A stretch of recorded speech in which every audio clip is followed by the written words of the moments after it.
masalah hukum dan HAM di kita tidaklah menggembira, tidak membanggakan.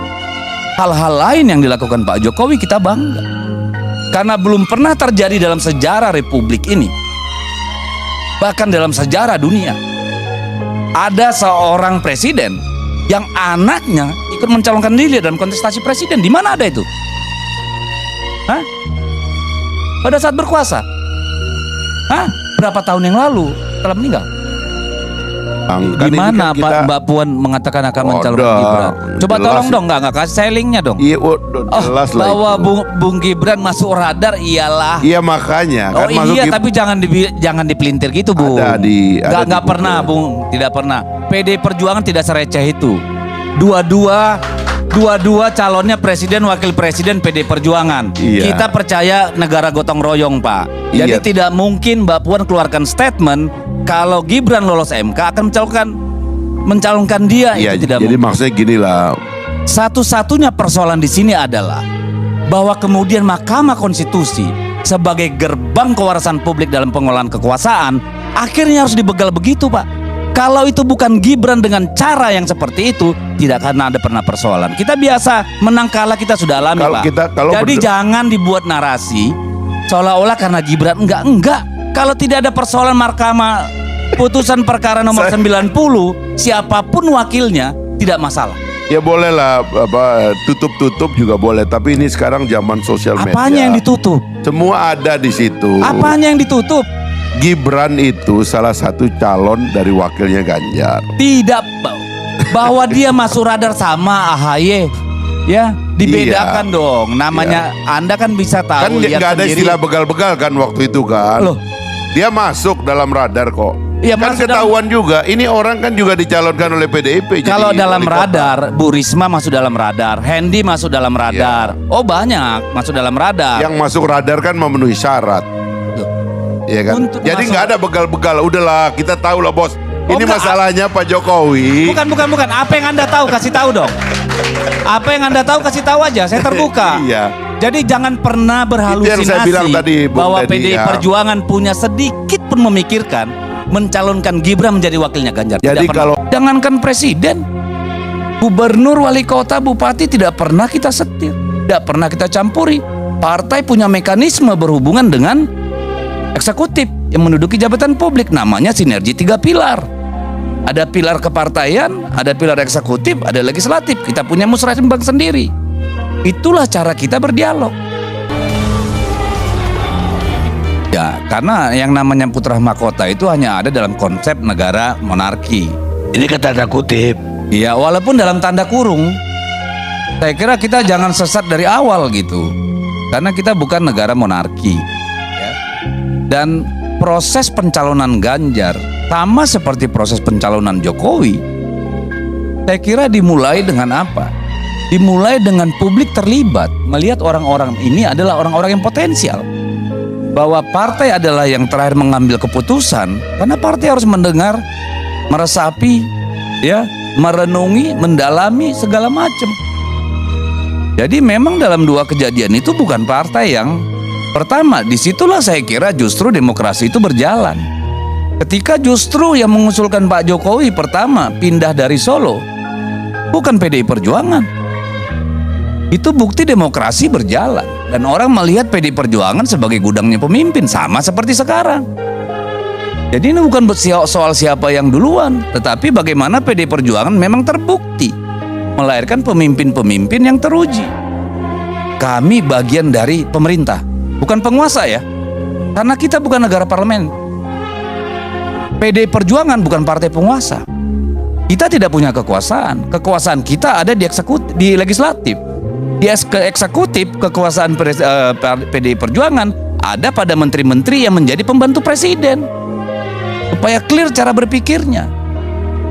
Ini yang sering orang memainkan ilmu gitu ya, ilmu atau narasi gitu ya, bahwa seolah-olah presiden disetir oleh PDI Perjuangan. Tidak pernah satu kali pun. Jangankan presiden, gubernur, wali kota, bupati tidak pernah kita setir, tidak pernah kita campuri. Partai punya mekanisme berhubungan dengan eksekutif yang menduduki jabatan publik, namanya sinergi 3 pilar. Ada pilar kepartaian, ada pilar eksekutif, ada legislatif. Kita punya musrembang sendiri. Itulah cara kita berdialog. Apakah PD Perjuangan pernah ngatur-ngatur Pak Jokowi? Nggak pernah. Meminta, yes. Merekomendasikan, yes. Keputusan akhir di presiden. Ini negara presidensial. Dan Ibu Mega sangat kuat memegang itu. Jadi kalau ada orang bilang, ya berarti kan PDI Perjuangan juga yang salah kalau Ganjar bilang catatan merah di bidang hukum. Dalam batas mana? Jadi tolong dipisahkan itu. Pak Ganjar itu kan ditanya bagaimana menurut Anda. Ya dulu 7 sampai 8, sekarang 5. Dengan merujuk pada pembegalan terhadap Mahkamah Konstitusi. Ya, kalau bahasanya Pak Yusril, penyeludupan hukum. Pakar tata negara yang lain lebih kasar lagi omongannya. Ya, saya mah pembegalan, begal kalau menurut saya. Dengan segala kebaikannya Pak Jokowi, kita harus bilang. Masalah. Ya, halo teman-teman, selamat datang lagi di channel ini. Salam inspirasi, salam NKRI, harga mati. Ya, teman-teman, sangat luar biasa sekali ya kalau kita tadi mendengarkan ya diskusi atau debat dari Bung Deddy Sitorus dan juga Bung Fahri Hamzah ya dari Prabowo Gibran dari PD Perjuangan ya. Nah, tadi memang sampai saat ini memang kita masih menjadi saksi ya bagaimana kita melihat perdebatan, bagaimana kita menyaksikan problem-problem yang terjadi selama pesta demokrasi kita ini, teman-teman. Nah, ini kalau kita melihat adanya pembegalan MK, ya, adanya perubahan aturan dan seterusnya, dan persoalan problem Gibran pada saat pencalonkan itu masih saja. Jadi tadi Bung Deddy Sitorus sempat menyampaikan bahwa tidak ada tuh kita terlibat dalam hal-hal politik-politik yang merubah ini untuk kepentingan dan sebagainya. Dan tidak ada kekuasaan, ya, tidak ada kekuasaan PDIP, nggak ada mengenai kekuasaannya tadi ada di eksekutif kalau nggak salah atau legislatif lah. Nah, jadi karena kita ini kan presidensial ya, jadi nggak ada kekuasaan-kekuasaan. Kalau kekuasaan itu kan ya parlementer gitu ya. Jadi kan sekarang udah nggak lagi. Jadi PDIP pun nggak ada tuh ngatur-ngatur Jokowi ini itu sebagai macamnya. Tetapi PDIP paling memberikan rekomendasi dan seterusnya. Nah, saya memang itu sudah beberapa bulan lalu mungkin ya. Tetapi membahas pembegalan MK dan seterusnya, masalah pencalonan Gibran dan lain-lain. Nah, ini saya karena baru-baru ini kita menjalankan pilkada, teman-teman, saya sedikit tertarik nih. Ya, ini ada ucapan dari pakar ya, DPR begal putusan MK soal syarat pencalonan di pilkada. Nah, saya coba lihat ya. Bagaimana sebetulnya pembegalan ini dilakukan? Saya juga penasaran sekali.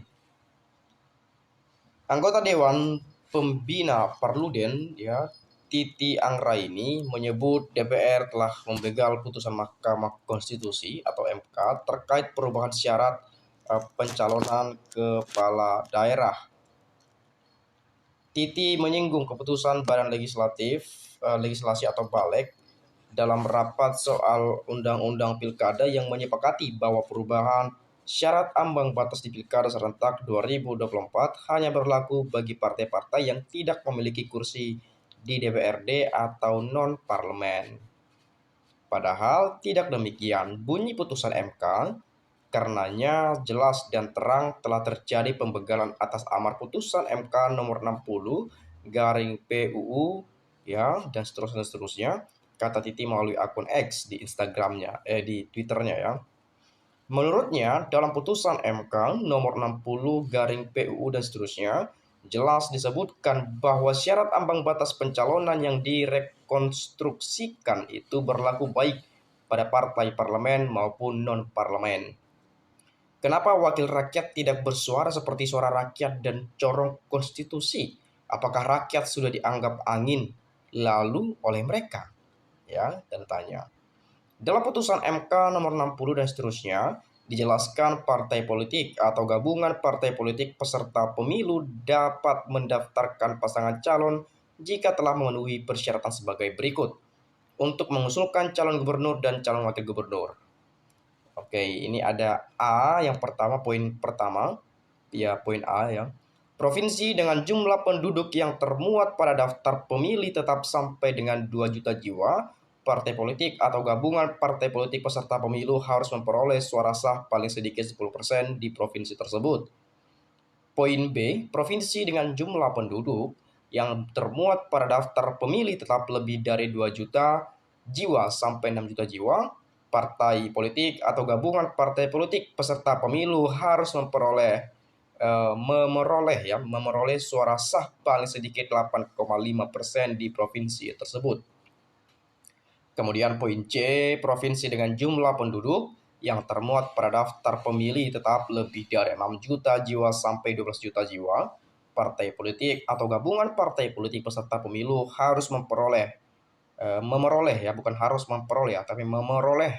suara sah paling sedikit 7,5% di provinsi tersebut. Poin D, provinsi dengan jumlah penduduk yang termuat pada daftar pemilih tetap lebih dari 12 juta jiwa, partai politik atau gabungan partai politik peserta pemilu harus memperoleh suara sah paling sedikit di angka 6,5% di provinsi tersebut. Kemudian ini ada teman-teman untuk mengusulkan calon bupati dan calon wakil bupati. Nah, poin A, kabupaten atau kota dengan jumlah penduduk yang termuat pada daftar pemilih tetap lebih dari 250.000 jiwa, partai politik atau gabungan partai politik peserta pemilu harus memperoleh suara sah paling sedikit 10% di kabupaten atau kota tersebut. Poin B, kemudian kabupaten atau kota dengan jumlah penduduk yang termuat pada daftar pemilih tetap lebih dari 250.000 sampai 500.000 jiwa, partai politik atau gabungan partai politik peserta pemilu harus memeroleh suara sah paling sedikit 8,5% di kabupaten atau kota tersebut.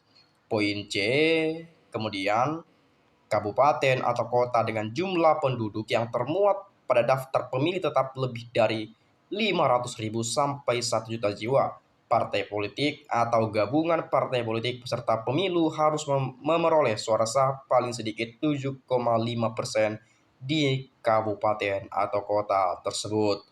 Kemudian, kabupaten atau kota dengan jumlah penduduk yang termuat pada daftar pemilih tetap lebih dari 1 juta jiwa, partai politik atau gabungan partai politik peserta pemilu harus memeroleh suara sah paling sedikit 6,5% di kabupaten atau kota tersebut. Sementara peneliti, kita masuk pada peneliti teman-teman ya, ini sangat tertarik sekali. Dan saya juga baru tahu ini ya, sebelumnya saya nggak tahu, kemudian kita baca-baca ya. Sementara peneliti Perludem Usep Hasan Sadakin menegaskan bahwa putusan MK bersifat final dan mengikat. Karena itu, DPR tidak bisa semena-mena mengubahnya. Final dan mengikat ini juga sudah ditekankan berlaku pada Pilkada 2024. Jadi kebalik logikanya DPR, kata Usep. Jadi logika DPR itu kebalik. Jadi kalau kita melihat apa sebetulnya kerja DPR itu, apakah mereka mewakili suara rakyat? Apakah benar mereka jadi perwakilan rakyat? Itu yang sekarang ini juga dipertanyakan gitu ya. Karena ada juga seperti itu DPR ya. Karena diintervensi atau apapun ya, jadi ngikut aja gitu ya. Karena kan berasal dari partai-partai politik juga. Nah seperti itu. Tapi nggak semua, tapi mungkin ada gitu ya. Kemudian menurutnya DPR telah melanggar konstitusi karena telah menganulir putusan MK tersebut. Iya, tidak sesuai konstitusi. Ini untuk kepentingan siapa? Coba lagi kita lanjut teman-teman biar kita gagal paham ya. Sebelumnya, Panitia Kerja RUU, Rancangan Undang-Undang Pilkada DPR RI, menyepakati perubahan syarat ambang batas pencalonan pilkada dari jalur partai hanya berlaku untuk partai yang tidak punya kursi di DPRD. Hal itu diatur dalam Daftar Inventaris Masalah atau DIM atau DIM, Pasal 40 Undang-Undang Pilkada. Panja pun sepakat dengan usulan tersebut. Kemudian partai politik atau gabungan partai politik yang tidak memiliki kursi di DPRD provinsi dapat mendaftarkan calon gubernur dan calon wakil gubernur dengan ketentuan tersebut. Nah, kemudian itu disampaikan oleh tim ahli Balik yaitu DPR. Widodo membacakan DIM pemerintah pada rapat panja RUU Pilkada di Kompleks Parlemen Jakarta Baru, Jakarta pada Rabu 21 Agustus ya. Bulan 8 ya Agustus, sorry. Oke. Kelanjutan ketentuan itu mengikuti putusan MK nomor 60 dan seterusnya. Dalam putusan MK terbaru, syarat parpol dan gabungan parpol bisa mengusung paslon yaitu memperoleh suara sah dari 6,5% hingga 10% tergantung pada jumlah pemilih tetap di provinsi tersebut. Sementara itu, aturan syarat pencalonan untuk partai-partai yang punya kursi di DPRD tetap mengikuti aturan yang lama. Oh, jadi seperti itu ya. Saya juga sebetulnya baru tahu teman-teman ya. Ternyata kalau pembegal MK berarti berbicara bagaimana logikanya DPR itu tidak lagi sesuai dengan putusan MK gitu ya. Jadi menentang putusan MK Mahkamah Konstitusi yang dimana putusan Mahkamah Konstitusi ini adalah final dan mengikat dan final dan mengikat gitu ya, final dan mengikat. Jadi seperti itu teman-teman ya. Jadi memang kalau kita melihat situasi-situasi selama pesta demokrasi kita ini, baik itu pilpres, baik itu pilkada, banyak sekali problem yang kita jalani. Banyak kontroversi yang kita saksikan. Dan tadi seperti yang disampaikan oleh Bung Deddy Sitorus, bukan masalah menang kalah atau tidaknya teman-teman. Tetapi bagaimana proses-proses itu bisa berlaku. Aturan-aturan itu bisa berlaku pada pilpres. Nah, kalau kita melihat bahwa di pilkada ya, kenapa banyak parpol ya Koalisi Indonesia Maju, Kimplas itu bergabung semuanya mengusung contoh salah satu calon di daerah ini. Jadi ini kalau kita melihat PDIP tinggal sendirian karena memang mereka partai oposisi teman-teman untuk saat ini. Ya, untuk saat ini jadi partai oposisi. Jadi ini harapan kita ke depan, mungkin harapan kita bersama bagaimana proses-proses aturan-aturan itu bisa dijalankan dengan baik, dan di kemudian hari, di tahun-tahun berikutnya bagaimana kita melakukan pesta demokrasi kembali, kita mampu melihat adanya kontestasi jujur dan adil atau jurdil, fair seperti itu. Yang kita saksikan hari ini belum fair sama sekali, belum adil sama sekali ya. Saya juga menyaksikan hal itu, mungkin teman-teman juga nanti boleh silakan sampaikan pendapat Anda di komentar pada video ini agar nantinya kita dapat sama-sama saling bertukar pikiran antar satu dengan yang lainnya melalui komentar pada video ini. Itu saja, terima kasih sekali lagi, salam inspirasi, salam NKRI, harga mati.